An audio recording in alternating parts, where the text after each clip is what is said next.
The traditional world order is going to be disrupted completely during the next 5 to 10 years.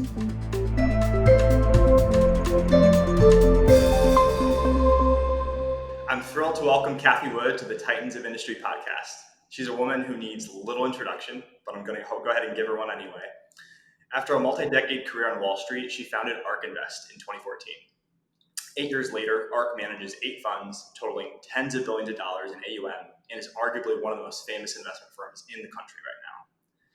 Now, I've been following Cathie's work alongside millions of others for a long time. In the past few years, Cathie and I have gotten a chance to know each other a little bit. I'm excited to have the opportunity to chat on Titans of Industry today. In the midst of a pretty hectic time in the markets, we know our clients are excited to hear how you're thinking about the world, Cathie. So thanks so much for joining us. Excited to have you. I'm thrilled to be here, as always. Thank you, Clay. So maybe a good place to start, Cathie, is given what's going on in the markets, we have a lot to talk about, obviously. I wanted to start with a few questions more personally about you and ARK, just to familiarize yourself with the Titan community a little bit. So maybe to start, what was the aha moment for you, Cathie, when you knew you wanted to be a professional investor? Oh, okay. So I was in college, and one of my professors introduced me to a company on the West Coast. I was at USC, University of Southern California, and he introduced me to Capital Group. That professor was Art Laffer. He's pretty well known if you're in the economics world, Laffer curve and so forth.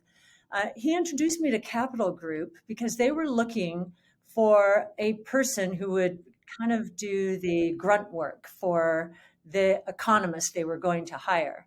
And so I started at the firm, and they allowed me to attend meetings. The first meeting that I attended was all about, now this was Hong Kong. This was 1977. I was in college, right? And the first meeting I'm allowed to attend is about Hong Kong 1997. And I said, wow, the changeover from Britain to China. I want to be in this business. They are paying me to learn. The world is my oyster, and I've been fired up ever since.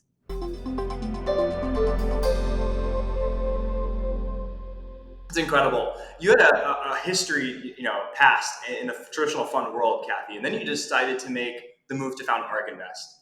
And I would describe ARK Invest as in many ways trying to democratize access to professional money management, really focusing on the disruptive innovation space.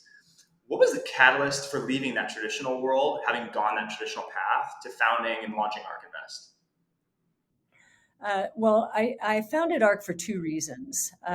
To focus exclusively on disruptive innovation, because what I saw happening in the traditional asset management world was a shift towards passive or benchmark sensitive strategies, which are all backwards looking.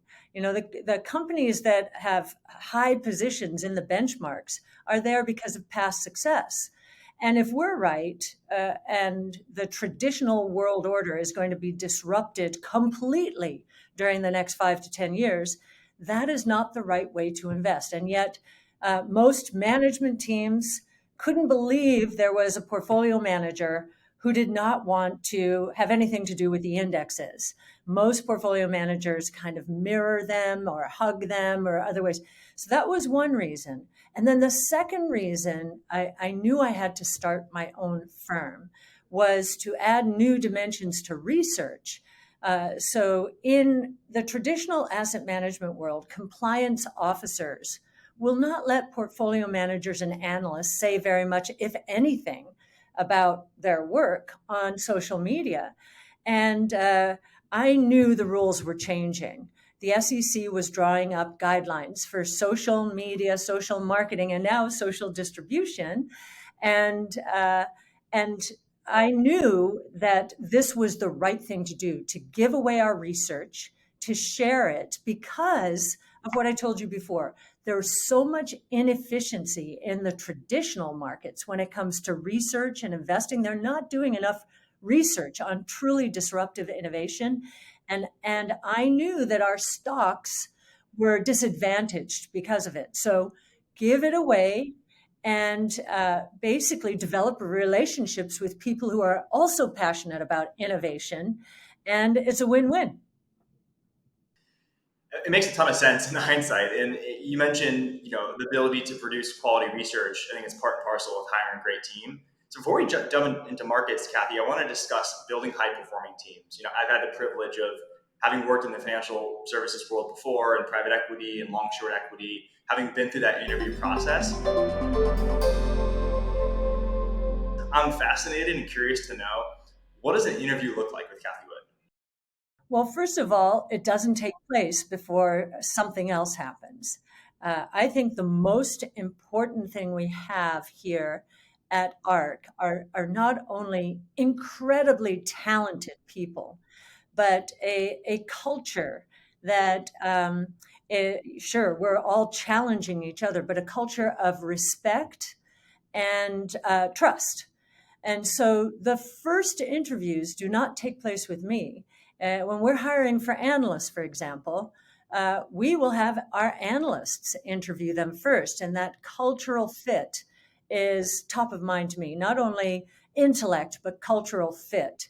And then those people, to the extent they get through that first screen, they will go to our director of research. And our director of research asks off the wall questions like in 2014, for example, the question would be, which is the first year ARK was founded, the question would be, okay, we're going into a future of autonomous taxi platforms. Tell me how you'd go about figuring out what that looks like. Boom. And it's not really trying to find the answer right then. It's, how does this person think? Is this person a critical thinker, a logical thinker?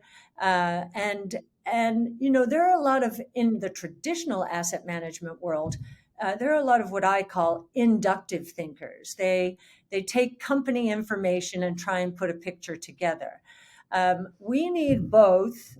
We need deductive thinkers as a starting point. If they can be both, fantastic. But the deductive thinkers are really good at figuring out how to size markets and to figure out where the unit economics are going to be. So that's the second screen. And then if the analyst or prospective analyst gets through our director of research, then the analyst usually comes to me, and I am looking for, I don't know, have you heard of, the book Blink? Blink is where there are a lot of subliminal things that you can pick up in an interview. I think that's my role. And it's also, again, about the cultural fit, the body language, the appetite for adventure and that sort of thing, the ability to withstand criticism, which of course we get a lot of that. So those are the sorts of questions I'm asking, because by the time they get to me, we know they're a good cultural fit. We know they have powerful intellect, and so there are just a few more things we have to know about them. That's my role. It's fascinating. And I mean, if you look at your team today, it's obvious that you value contrarian thinkers and folks from unconventional backgrounds. And I think, we're active managers. We're in the active management business. You have to be different than the index you spoke to earlier. You have to be somewhat unconventional. I'm curious, maybe moving on to markets.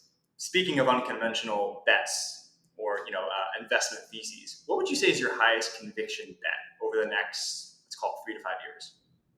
Well, there are two, and I would have told you this 3 to 5 years ago too. Our two big bets, I think, what we've become known for are crypto, and starting with Bitcoin, and then Tesla. Now, more and more people are on to Tesla now. We are not fighting the fight that we were in 2019 when traditional Wall Street was saying they're going to run out of money and go bankrupt. They'll never be able to scale manufacturing. And here today in California, the largest auto market in the United States, Tesla's Model Y and Model 3 are the number 1 and 2 selling cars, not electric vehicles, cars in the largest state for auto sales. So the next phase of this, though, is autonomous. And this will take Tesla from gross margins in the 20s to gross margins in the 60s or higher, because it's moving into really a software as a service model, transportation as a service. So pretty exciting. But, we've started publishing our models. Tesla was highly misunderstood. We published it on our model on GitHub, so you can find it there. And we've published 2 other models, again, very high conviction, misunderstood stocks.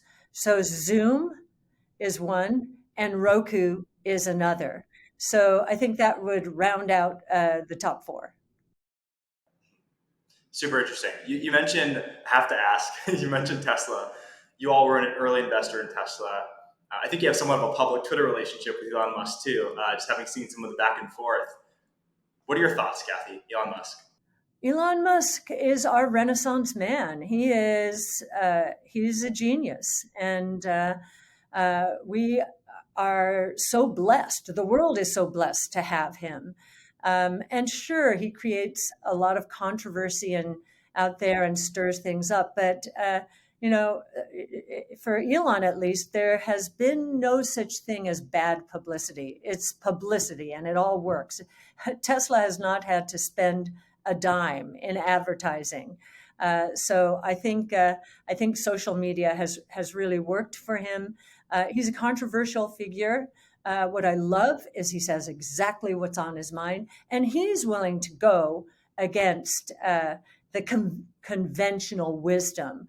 And again, in active management, that's what we need. That's what we need. I couldn't agree more. And we've talked, people, associate you most often, Cathie, with public markets. Obviously, that's your bread and butter. But you've spoken over the past few quarters, as we've seen markets correct, and you started in public markets, you're starting to see that across private markets. You've spoken a little bit about what you call the arbitrage opportunity between the two markets. Many former VC darlings, the Robinhoods, the Coinbase of the world, have gone public, and they've seen their stocks fall dramatically, in some cases more than 60% from all-time highs. But private company valuations, we're starting to see some correction, but have largely held up, at least in pockets of the private market. Who's got it wrong, Cathie? Public market investors or private investors? Well, I think public market investors have it wrong for the most part because they're looking backwards, as I mentioned before.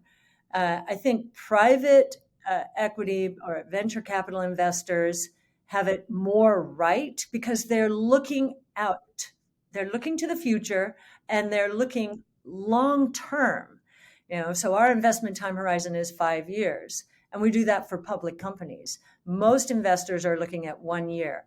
Well, if you take a look at the difference between linear growth and exponential growth over 5 years, it's night and day. The numbers will be very, very different. Whereas most investors are just looking at this year, and the base level. If you're comparing an emerging trend to a well-established trend, you're going to probably be much more comfortable with the established trend because you're not looking far enough to see the explosive growth trajectories. And it is interesting, even within the private markets. Yes, we're seeing significant corrections in some companies' valuations, but not in the truly differentiated, highly differentiated. Sure, some of a correction, but in the public markets, we have seen 80% declines in companies. It's been shocking. I've never seen anything like it, and it makes no sense. So I think that the valuations in the private markets are more in keeping with what we think is going to happen long term. Got it. Got it. Uh, Moving a little bit thematically, Cathie, to a space that candidly I'm not too familiar about. We don't have too much experience with the Titan. We do a little bit of healthcare investing here at Titan, but nothing in the gene editing space. And so I'm curious, genomics. You have exposure here in a big way through ARK. How would you explain genomics to a 5-year-old? Oh, okay. So, a 5-year-old. What I would say to a 5-year-old is pretend that the inside of your body is like a big puzzle. And no one's been able to put together this puzzle before. There are 6 billion pieces. You could probably wrap them around the world if you were laying them out straight. That's how complicated the inside of our bodies are. What genomics does is figure out what each of those 6 billion pieces does. Each has a special role in making our body function. And so genomics figures out what each piece means, and is also able to discern when something has gone haywire with one of the pieces of puzzles, like it's not being put in the right way. And with the new technologies, we're able to take that one little piece out of 6 billion and put it back in the right place. In other words, cure disease with gene editing.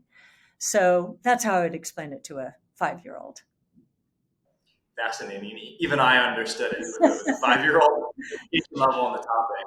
And I didn't mention this in some of our highest conviction names because I only mentioned the ones on which we had published. But if you look in our public portfolios, you'll see that in our flagship portfolio, roughly a third is in the genomic space because we think it is the most misunderstood. I talk about curing disease. CRISPR Therapeutics, very high conviction name, our top gene editing stock, is already curing sickle cell disease and beta thalassemia, where people would have to go into the hospital 17 times a year for blood transfusions. Now they're not going in at all. So that's what we're talking about when we say curing disease. Got it. It's incredible. I mean, and it's a pleasure to get to know you, and especially the breadth and variety of exposures you have across the space that are not only doing good for the world, obviously, but in your view, are very high conviction investment opportunities. Cathie, there's one other thing I wanted to touch on related to ARK before we move on to some thoughts I have on macro, which is, I don't think too many people know, but you have a huge following in Japan. It's pretty incredible. And so I wanted to get your take. What do you think about ARK appeals to Japanese investors in particular? Well, it's a very interesting market. The average Japanese investor, retail investor, is older. 50s, 60s, 70s, 80s. They live a long time there. And they are very conservatively positioned in cash and bonds and conservative stocks, maybe high yield, dividend yielding stocks. That's about 95% of their portfolios. But then for the other 5%, they tend to swing for the fences. And they are very thematic. They love technology. In fact, most people do. I find it surprising that we believe that the Japanese DNA in terms of investing is very much like ARK's, certainly for that 5%. But their appetite for technology and also the way their educational system has been set up. If we look at some of the biggest breakthrough in genomics, Professor Yamanaka at Kyoto University, pluripotent stem cells, discovered them. I mean, that's huge breakthrough. Cloud computing, they were some of the first to embrace because they're resource constrained in terms of energy. They're big into energy efficiency, battery technology, and likewise because they have an older demographic. The population is aging very quickly. They've been the first to embrace robotics in a very profound way. So, they're inherently drawn to innovation to solve some of their problems. And that's why they love what we do. That's fascinating. I candidly I obviously familiar we've at Titan, we've studied some businesses, some Japanese domiciled businesses, such as Nintendo and others. And I'm aware of the conservatism, generally speaking, from a capital allocation standpoint. It's interesting to hear you double click on what that means from a consumer's pie and maybe what slice of the pie they want or think they need that ARK could fill. So it's really fascinating. Maybe jumping to macro, I have to ask, this is probably one of the top Google Trends search topic these days, which is recession. So it feels like every commentator, every investor, whether they're micro or macro investors, are at least thinking about what this means for the economy. What's your take, Cathie? Does this change your investing style, your pipeline, the sorts of ways you're spending your team's energy and resources, or is this noise? Well, it is noise, but our clients want to understand how much we understand about the backdrop we're facing. And so, yes, we believe we're in a recession, 2 consecutive negative quarters of real GDP growth is one. 3 consecutive months of leading indicator declines is another indicator. Employment, I know everyone's focused on that. Non-farm payroll employment, very strong, surprisingly strong, but it is always a lagging indicator compared to the household survey of employment. So going household by household instead of company by company, because that captures more small businesses. Those employment numbers are negative on average over the last 4 months. So we think we're in a recession. But what does that do to our research? Nothing. What does innovation do? Innovation solves problems. And starting with COVID, major problems. And the genomic revolution, big part of helping us get over that problem to the extent we have. And then on top of that, supply chain issues. And then the war in Ukraine. All of those are problems. And now we have a recession on top of that. Innovation solves problems, and so it gains more traction during tough times. And so what we do is double down on our research and assume that some of our trends are going to be turbocharged here. As the global digitalization of work and life generally has been, as the search for a vaccine has been, now with energy and food prices skyrocketing, even more important to move towards a substitution for oil and to use the genomic revolution to create, better yielding crops in less fertile areas than the Ukraine. So, if anything, it increases our confidence in the innovation, the 5 platforms around which we have built our research. It's fascinating. And one of the things I've heard synonymous with recession, obviously, is inflation. Yes. And one of the interesting things about inflation is a lot of people have been looking for ways to hedge inflation. I think the camp having moved from it's transitory to maybe it's a little bit more substantial or prolonged than people expected. At least it seems like the Fed has been alluding to that. And so naturally a question a lot of investors are probably asking is, how should I react? How should I reposition? Crypto tends to come up as at least often talked about a potential inflation hedge. You were a crypto bull, Cathie, well before it was popular to do so. And you mentioned earlier, particularly bullish on Bitcoin. Do you still have a price target of, I think it was $1 million per coin by 2030? And how is the backdrop of the macro and inflation influence that price target, if at all? Yes, I think a lot of people have been surprised at how badly Bitcoin has done in this environment. But what has happened, especially since we first started doing our research, a lot more investors have become involved with it, traditional and hedge fund investors. And so, in a risk off environment, which is what inflation and higher interest rates has meant over the last year and a half, in a risk off environment, Bitcoin, especially this year, has succumbed to the significant deterioration in most asset classes. I mean, this is the worst bond market, believe it or not, since 1788, more than 200 years ago. We've never been in this bad a bond market, certainly through the first half of the year. The stock market, worst through the first half since 1970.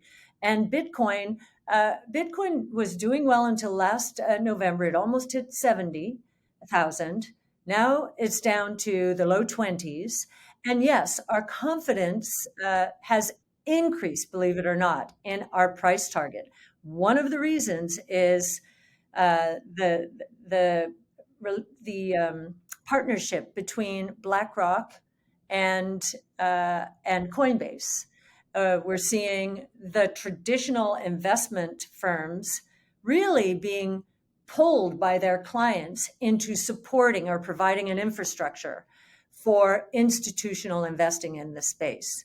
And by our estimates alone, if institutional investors put 2.5% into Bitcoin, that would more than double the price right now. We think that that's just one use case, though. If you look at emerging markets, which are being terrorized by inflation right now, talk about collapsing purchasing power. While 70,000 to the low 20s is a very big correction, what it does not change is the fact that Bitcoin is mathematically metered to top out at 21 million units. And if you look at most of the supply, we're at 18.5 million units, I think, are out there right now, Bitcoin. 14 million of those are illiquid. People hold on to Bitcoin. So if we now have this institutional investor base moving more aggressively into Bitcoin, at the margin, the supply relative to demand, there's, I think, only 3 million in liquid supply. At the margin, I think it could drive the price up much more than the doubling I've said, just because of that imbalance. So our confidence has increased in that forecast for 2030. It's interesting because if we too see the institutional demand only continuing to grow. And if you zoom out, it's, time will tell where we are in the S curve. But I think folks have a tendency to look at the price action and pull up the chart and say, we've gone through this massive correction. But when you zoom out, when you start to hit this tipping point from retail to institutional adoption, we could be much lower on the S curve. In other words, have much more upside potential than maybe people perceive, having seen the recent drawdown. Well, So it's we agree. it makes some great. Absolutely. I want to jump to some non-investing or personal and professional related questions, Cathie. But before I do, this is something I've always been curious to know. What has been your best and worst investments in your career, whether it be at ARK Invest or prior at Capital Group? Best investment is Bitcoin. I remember when we first did our work on Bitcoin with Art Laffer, my former professor. I remember saying that it was $250 at the time. And we were doing this white paper. Chris Berniski was our analyst at the time. And when we got through the white paper with Art, I looked at him and I said, oh my gosh, it can serve the three roles of money. It could. It's already serving as a store of value, but how big could this be, Art? And he said, well, how big is the US monetary base? This is the first global monetary system, rules-based, in history. It was $4.5 trillion then. This was $250, a $6 billion market cap, to 4.5 trillion as the potential TAM. Today, that would be $8.5 trillion.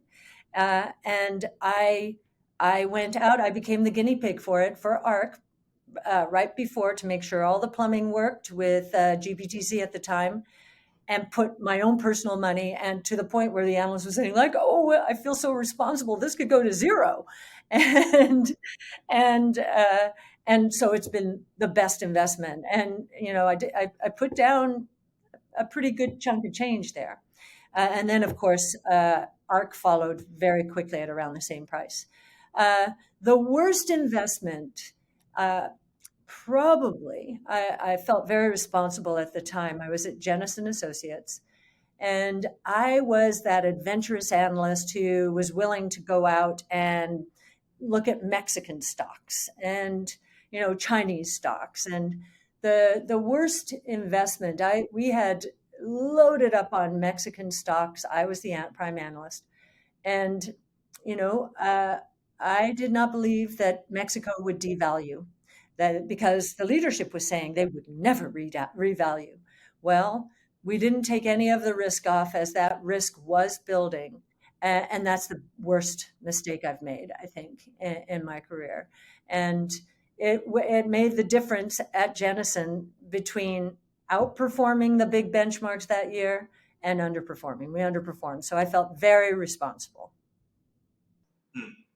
I feel like if that was your worst investment ever, Cathie, I feel like you were a story of redemption. And so I'm curious, what was the post-mortem like on that investment? Like, what would you have done differently, knowing the facts you knew at the time, and how did that influence your process going forward? Yes, as an economist by training as well, I should not have assumed that the Mexican government would be able to overpower global investors who were fleeing.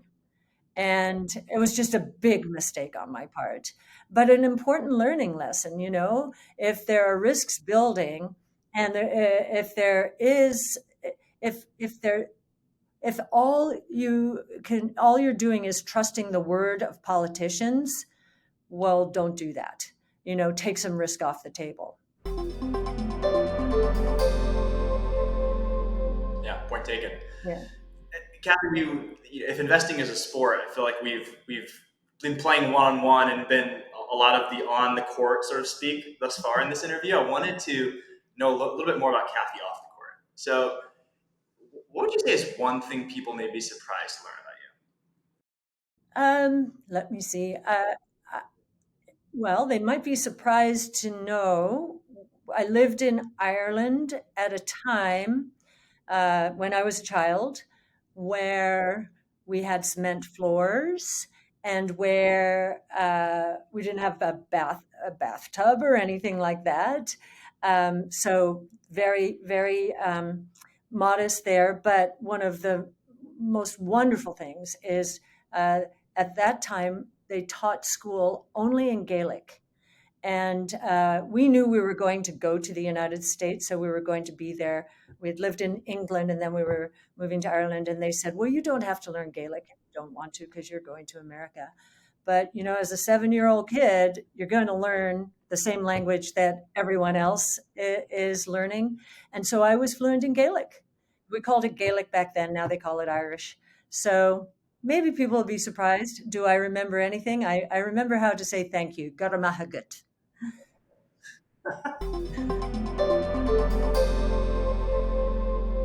I'm not going to try to repeat that and read that back to you. I did not know that about you. That's really interesting. What's the best piece of advice you've been given over the years? The best piece of advice. Well, it's a piece of advice that I give everyone as well, as they are asking me these days. I remember at Capital Group, I was leaving to go move to New York and become chief economist. And many people were saying I had only been there 3 years. I wasn't ready. I was too young because I had started in college. And Jim Rothenberg, who became the CEO, no longer with us, unfortunately, he came into me and he said, just know when you walk into that office in New York, you know more about economics than anyone there. no matter how seasoned investors they are.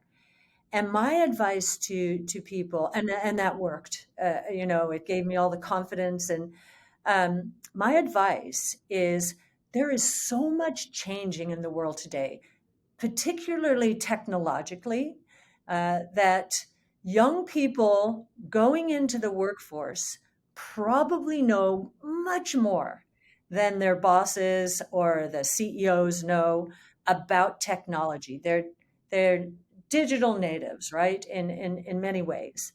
And so my advice is don't go in there and show them your stuff. Go in there, head down, work really hard to make your bosses look brilliant. In other words, bring them along, because they will, if they're good bosses, they will truly appreciate it, but they will also reward you with growth paths that you deserve. But there's a way to do it. Don't walk in, like you know everything. You always have a certain humility, because they've been through some trench wars themselves and you want to learn from them. So make it a quid pro quo, but the most important thing is think about it in terms of making them look brilliant.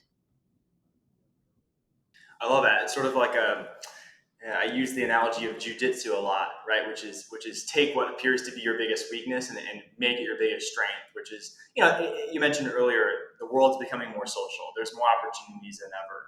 Yes. More and more of our younger generations are freelancers. They are on demand, workers, and as a result, I feel like at times there can seep in a sense of entitlement, where I deserve that early or I deserve that now, and I think. There's no substitute for just good old fashioned hard work, put your head down, and sort of like a little bit of the respect your elders, but also like, I forget who's the famous, I want to say comedian or actor, says, be so good they can't ignore you. Yes. It's the best way I would sum up. Yes. Where you just, and I think it was Steve Martin who wrote yes. So, and that's what we have at ARK. I mean, just an incredible group of people who are so good at what they do, that we would never ignore them. You earn the respect and you earn the trust, and it grows over time. You mentioned something just a minute ago around wartime. I think it was like being a general, something military-esque. And the reason I remember that is we have a saying here at Titan. We're about 100 plus person investment platform here in the New York City area. We every time we interview someone, going back to what we described earlier, a core tenet of our process is to ask ourselves, is this person wartime? And what we mean when we say, are they wartime, is it's really easy to be a peacetime leader, especially in the capital markets. When everyone and their neighbor is getting rich, you can throw a dart at a dartboard and pick a winning stock. It's only, as Buffett says, when the proverbial tide goes out, do you see who's swimming naked? And it's only during wartime do people show their true stripes and their true colors. Along those lines, Cathie, what's been the most challenging wartime event or situation or challenge of your career, and how'd you overcome it? Well, I will say one of the biggest challenges has happened here at ARK. So if during COVID, because innovation solves problems, from our low in COVID, this is the flagship strategy, and we were pummeled in the beginning of, but from that low point in April or May of 20 to February of 21, we were up 360%. And it was one of those times where we could do no wrong. No, we could do no wrong. And I said to the team, watch out. This is a setup.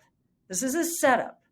And so February of 21, we peaked through May of 22. And we think that's the low, although don't want to jinx it. We ended up in a wartime situation because the traditional asset management world is not happy with us. We are giving away our research. We are basically saying the benchmarks are going to be underperformers during the next 5 to 10 years if these innovation platforms disrupt them the way we think they will.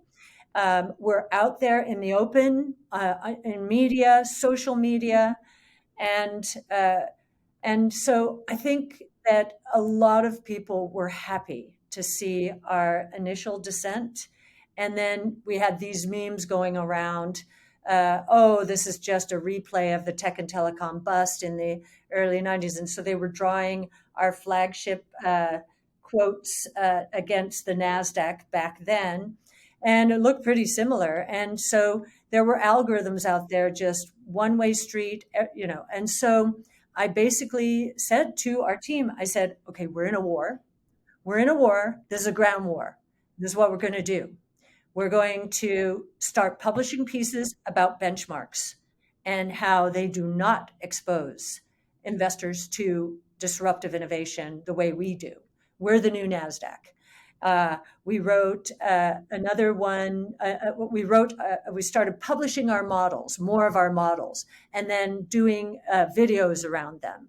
And we were just out there all the time in the media. I was writing, I was writing pieces as well, tweeting away.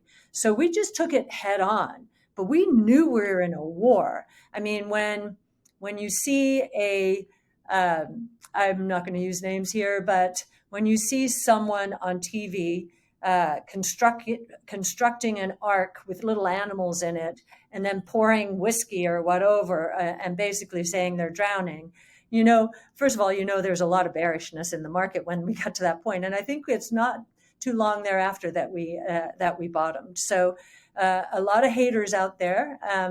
Wartime is an apt description of what we've been through.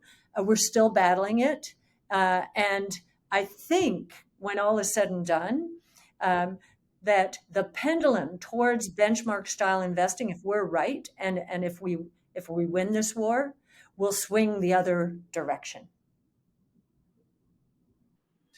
I think you have sentiment, you have positioning, you have a lot of things on your side, Cathie, not the least of which is what seems like a very wartime team led by a quite wartime general. I'm reminded of the Roosevelt quote. It's the man, or in this case, the woman in the arena, right? It's the person. I'm going to butcher the quote if I try to read it. But kudos to what you built and the team and the strategy and the intestinal fortitude to deal with what has literally been a historic bear market correction. And I think I go back to, I think redemption is the thing that comes to mind. So who knows what the markets have in store. I do want to wrap up with a segment, Cathie, that I call Bullish or Bearish. And this is exactly what it sounds like. I'm going to tick through not stocks, but topics, themes, maybe perhaps some people, some celebrities. I'm curious to get your take on if you're bullish or bearish, maybe a quick tidbit on why. So I'd love to start with space travel, bullish or bearish. I'm bullish. And of course, Elon Musk is inspiring all of us. How about the possibility of you, Cathie, going to space one day? I would love it. Bullish. Okay. Both in a row. How about moving to Florida? You're a Tampa resident, I think, St. Petersburg resident. St. Pete, yes, St. Pete. Very bullish, very bullish. Now, when we started ARK, we knew we had to be in New York, but we're doing something now that Capital Group did in the before the Depression. Actually, it moved from New York to LA. Because it wanted to pull away from conventional wisdom. And we wanted to move to a place where we could make a difference. So score or check on both of those. And it's just a joyful place. It's a very optimistic place with innovation all over the place. And I think it could become the next Austin. I don't disagree. And you can see I have a little bit Florida, Miami vibes with our fake trees in the background. You're with you there in spirit, at least for now. Bullish or bearish Wall Street bets? Freedom of speech, bullish. I love it. Fair enough. Bullish or bearish Jim Cramer?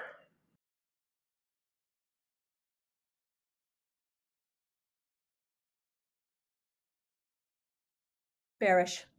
Bearish because I think some of what he has done um, has turned people off innovation, and I think that that's a disservice to investors. I'm not going to speak ill of anyone, but I will make a mental note of the inverse Kramer index or ETF. If folks track that, there's the track record isn't great. So at least the market gods have spoken, Cathie, insofar as they would seem to agree with that bullish or bearish take. How about nuclear energy? Bullish or bearish? Very bullish, especially the new modular nuclear. I mean, talk about really the safest energy source, especially um, given the way the new modular nuclear reactors. And Elon Musk knows, or also is very bullish. He thinks about these topics quite a bit, of course. That's why he founded his company, Tesla. So learned from him also on that one. It's interesting. Yeah, also very bullish here at Titan. We own a handful of exposure on equities to the uranium space, and as the feedstock to nuclear, I think it's super interesting what's happening there. Here's an interesting one. I'm curious. I'm actually not too familiar if you have any exposure through ARK or maybe part of your personal diet, but impossible meat. You bullish or bearish on synthetic meat? Bearish. And I don't eat meat, but um, I've taken a look at the ingredients and how processed they are, how much sodium, and I'm thinking, wow, this is a step backwards. And why would a vegetarian want to see what looks like blood? It just doesn't make any sense to me. But Oh, I'm with you there. Not a huge fan. Pickleball.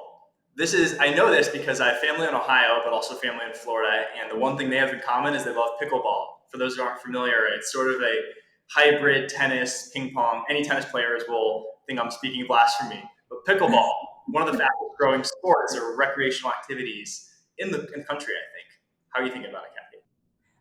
Bullish, bullish. And it's interesting you said Ohio, Florida, because there is a big Midwest contingent in St. Petersburg, Tampa area. And I think I don't know who brought pickleball to whom, but I've tried it. Ohio. My family's going to claim stake to that. Oh, okay. Okay. Well, I've tried it and it's fun and it's very social, really a social sport. Yeah, big fans. We every so often we'll have the Titan offsite here in New York. A few folks will bring the pickleball tents and find an empty court. So perhaps next time you're in town, we'll get a little game together. Just a couple more here, Cathie. I'm going to throw in a couple very unconventional ones because this is quite the unconventional conversation. Pete Davidson and Kim Kardashian getting back together. Are you bullish or bearish? Oh goodness, I'd have to ask my daughters that. They are all into, getting back together, reconciliation, reunion. I know nothing about them, but give it a try. Bullish. Fair enough. Optimistic. Last but not least, TikTok, and maybe I'll generalize even a bit more. The Gen Z generation and all things that encompasses. Bullish, bearish. Bullish. Now, I know people are concerned about the addiction there, but what I found fascinating about the evolution of TikTok is, and the reason Facebook has had so much trouble with in terms of competing, is it's not about me, really. It's about how can I entertain you? Whereas Instagram is, oh, this is how beautiful my life is and my, surroundings and party this, party that. This is how can I make you happy? How can I entertain you?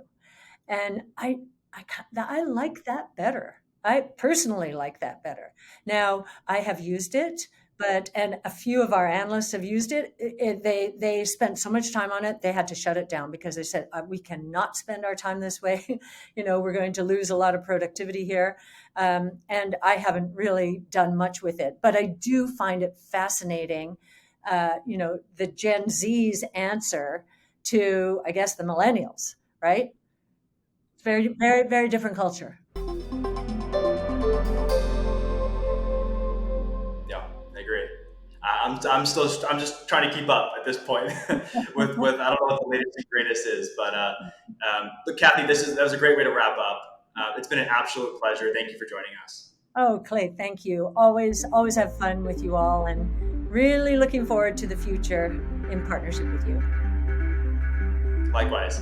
Cathie Wood, co-founder, or I should say founder, CEO, and CIO of ARK Invest. My name is Clay Gardner, co-founder, co-CEO, and CIO of Titan. And that's it.